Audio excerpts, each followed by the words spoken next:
हरियाणा विद्यालय शिक्षा बोर्ड की 10वीं 12वीं शैक्षणिक मुक्त विद्यालय का एक दिवसीय परीक्षा परिणाम यानी कि जिन विद्यार्थियों की एक विषय में कंपार्टमेंट आई थी उन सबकी 31 जुलाई को परीक्षा ली गई थी और आज रिकॉर्ड समय में 11 दिन के अंदर ये परीक्षा परिणाम घोषित किया जा रहा है।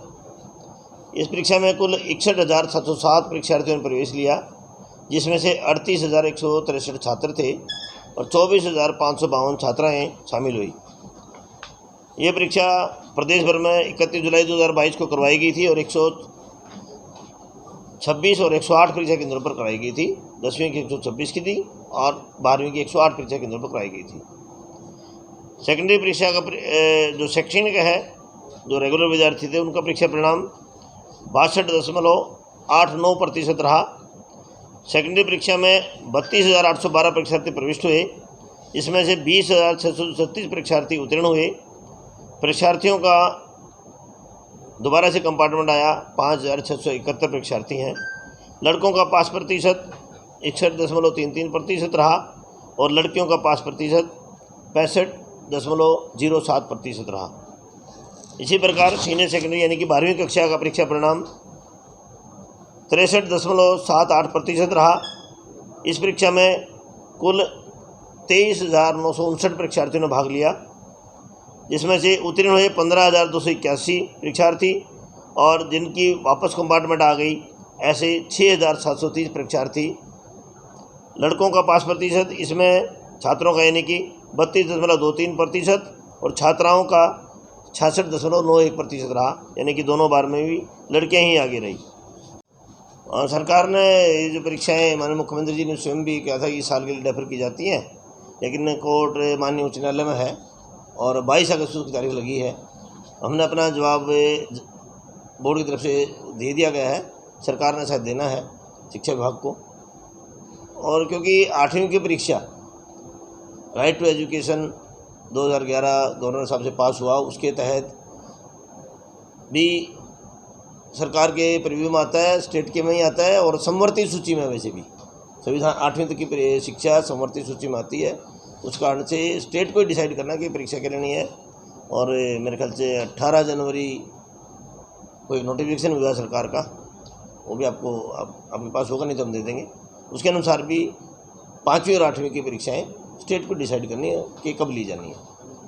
जो है सीबीएसई की परीक्षा ली जाएगी। भाई यदि सरकार को गुणात्मक मूल्यांकन करना है कि हमारे स्टेट में विद्यार्थियों की पढ़ाई कैसी हो रही है, तो सबका परीक्षा लिया जाना बनता है।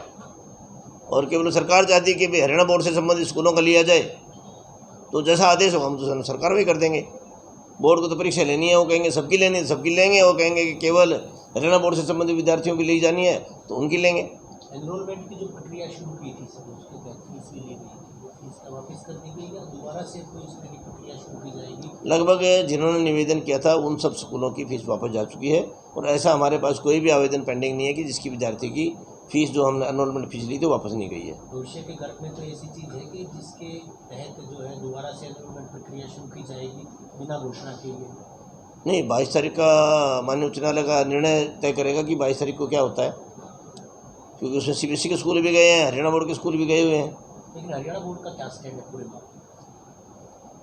हरियाणा बोर्ड को तो सरकार के आदेश की पालना करनी। सरकार कहेगी कि परीक्षा दोनों वाले विद्यार्थियों की लेनी है, क्योंकि ये स्टेट का विषय 8वीं तक की परीक्षा, सेंटर का विषय 9वीं से 12वीं की परीक्षा तय करना। और दूसरा जो सिलेबस की बात है, सिलेबस 8वीं तक सभी का एक ही है। जो एनसीईआरटी ने सिलेबस तय किया हुआ है, एससीईआरटी ने और शिक्षा बोर्ड ने, दोनों ने वही तय किया हुआ है। इसलिए हरियाणा में ऐसी कोई समस्या नहीं है कि भाई सीबीएसई वाले स्कूलों का सिलेबस अलग है और हरियाणा वाले स्कूलों का अलग है। बोर्ड कितना तैयार है?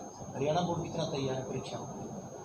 बोर्ड तो हमेशा परीक्षा लेने के लिए कमर कस के तैयार रहता है। जब भी सरकार आदेश करेगी हम परीक्षा ले लेंगे। लिए है डीएचई के अंदर जो कॉलेज आते हैं उनका एडमिशन का मामला है ये। यूनिवर्सिटीज़ के अपने खुद के एडमिशन का मामला नहीं है। डायरेक्टर हायर एजुकेशन कंट्रोल करता है उन सबको, वो वहाँ से है। ये बच्चे तो उनसे भी किया था, लेकिन उन्होंने अपना कोई सिस्टम होगा, डेट नहीं बढ़ाई होगी। यूनिवर्सिटीज़ ने हमारे निवेदन पर कुछ न बढ़ाई है। और इस बार पहली बार बोर्ड ने एक प्रयोग किया था जो ओपन के विद्यार्थी हैं उनकी सामान्यतः सितंबर में परीक्षा ली जाती है, लेकिन जिन छात्रों का एक विषय में कंपार्टमेंट था उनकी भी परीक्षा बोर्ड ने अब की बार जुलाई परीक्षा के साथ ली है। ऐसे परीक्षार्थियों का परीक्षा परिणाम भी बहुत अच्छा रहा है, ये प्रयोग भी अच्छा रहा। ऐसे 10वीं के मुक्त विद्यार्थियों का परीक्षा परिणाम 70.40% रहा। सेकेंडरी मुक्त विद्यालय परीक्षा में 1088 परीक्षार्थी प्रविष्ट हुए, जिसमें से 766 उत्तीर्ण हुए और सेकेंडरी मुक्त विद्यालय परीक्षा के 557 छात्रों ने भाग लिया, जिसमें से 396 छात्र पास हुए, जिनकी पास प्रतिशतता 71.10% रही। सीनियर सेकेंडरी मुक्त विद्यालय जो विद्यार्थी केवल एक ही विषय में कंपार्टमेंट 12वीं वाले विद्यार्थियों का था, उनकी परीक्षा भी इन्हीं के रेगुलर वाले विद्यार्थियों के साथ ली गई थी। उनका परीक्षा परिणाम 67.49% रहा।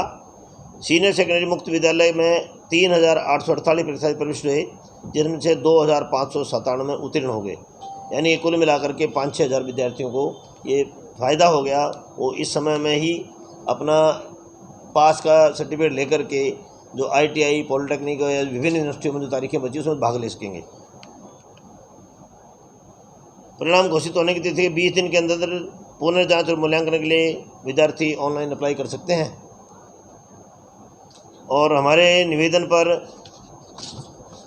बंसीलाल यूनिवर्सिटी ने भी अपनी 15 तारीख की हुई है और GJU ने ऐसे किया है कि भाई विद्यार्थी फार्म भर सकते हैं और उनकी 19 तारीख को उन्होंने परीक्षा रखी है।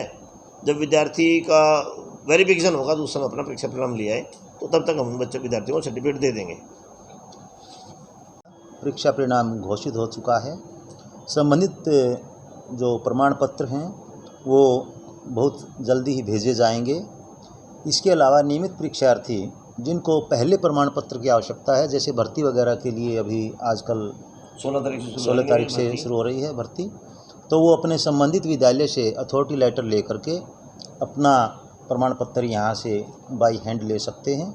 इसके अलावा ऐसे विद्यार्थी जो स्वयं पाठी विद्यार्थी रहे हैं, यानी मतलब जो रेगुलर नहीं हैं, वो अपना रोल नंबर व आधार कार्ड लेकर बोर्ड कार्यालय से 16 अगस्त 2022 को अपना प्रमाण पत्र दस्ती ले सकते हैं। इसके अतिरिक्त सीनियर सेकेंडरी परीक्षा मार्च 2022 का परिणाम घोषणा उपरांत जिन परीक्षार्थियों का पुनर्मूल्यांकन व पुनः जांच उपरांत परिणाम संशोधित हुआ है, ऐसे छात्र नया प्रमाण पत्र अपने संबंधित विद्यालय से अथॉरिटी लेटर या जो पुराना प्रमाण पत्र है वो अपना साथ लेकर आएँ और अपना नया प्रमाण पत्र DMC बोर्ड कार्यालय से किसी भी कार्य दिवस को कलेक्ट कर सकते हैं।